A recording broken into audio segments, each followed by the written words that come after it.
Hello guys, good morning. Ayan, to this video guys, ang ating recipe for today, sinigang na paa ng manok. Ayan, nadinis ko na yan guys, madinis siya. Ayan, as you can see.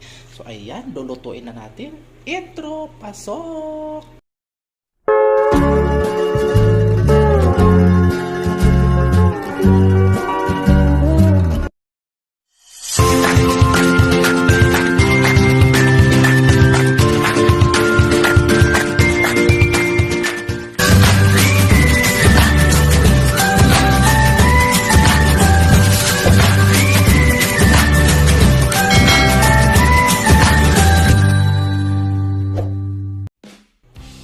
So yan guys, lutuin na natin ang ating sinigang na manok. Mag-a-add tayo guys na oil.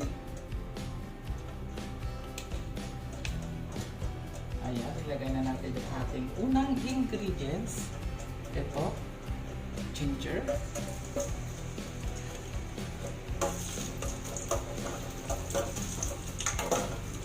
Next guys, itong ating garlic.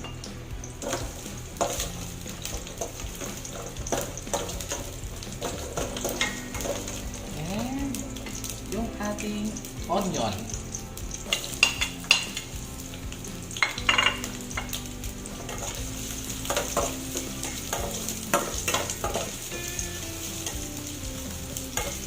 So ayan, balikan natin mamaya. I-brownish natin konti ang ating main ingredients. Then ilalagay natin itong ating tomato. So ngayon guys, ilalagay na natin yung ating tomato already ang ginamit ko.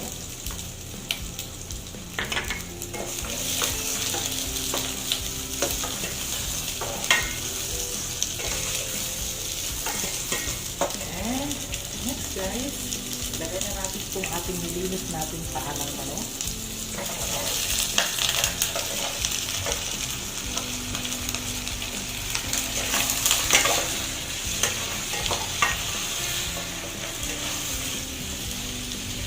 Then ano lang natin,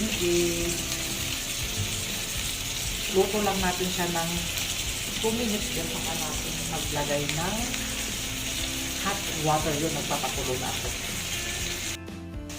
And guys, bago natin lagay yung hot water, mag-a-add tayo guys ng konting chili powder para masarap yung sabaw. Ang ating betchin. Kung meron kayong magic sarap, pwede rin yung magic sarap. Next guys, mag-a-add tayo guys na black pepper o paminta. And mag-a-add tayo guys na konting salt lang kasi mag-a-add tayo naman ng fish sauce or yung ating patis. Ayan. Haluin natin guys. Then saka natin lagyan ng mainit na tubig. So isang kutsa lang muna natin. Ayan, pakpan natin in 1 minute again. At ito guys, ito lang ang available na gulay sa atin. Sitaw at saka yung ating talong na white galing sa ating garden. And yung ating lady finger or okra. So yan guys, pwede na natin lagyan ng hot water na isang kutsara natin. Maglagay lang kayo ayon sa inyong gusto. So hot water na yung ginamit ko para mas madali kumulo.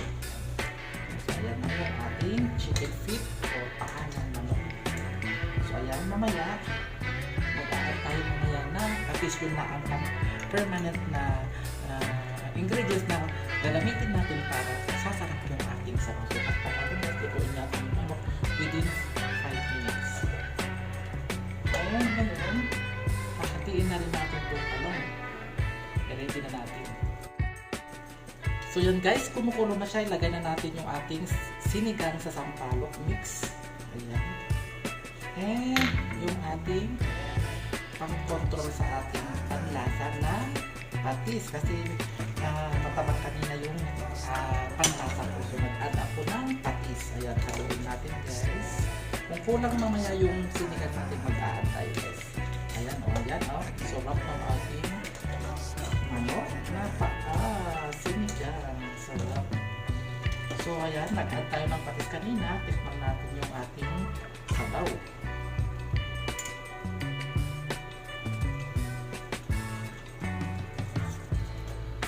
Sarap. Sarap guys. Napakasarap. Tapos kumahagod yung sili na powder na inilagay natin ng kanina. Now, kasi naluto na yung ating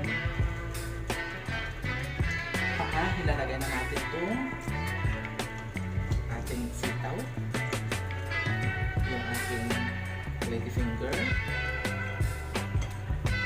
and yung ating talong. Ayan, talong. Nilagyan ko ng tubig kasi mangingitim. So ayan, ang ganda.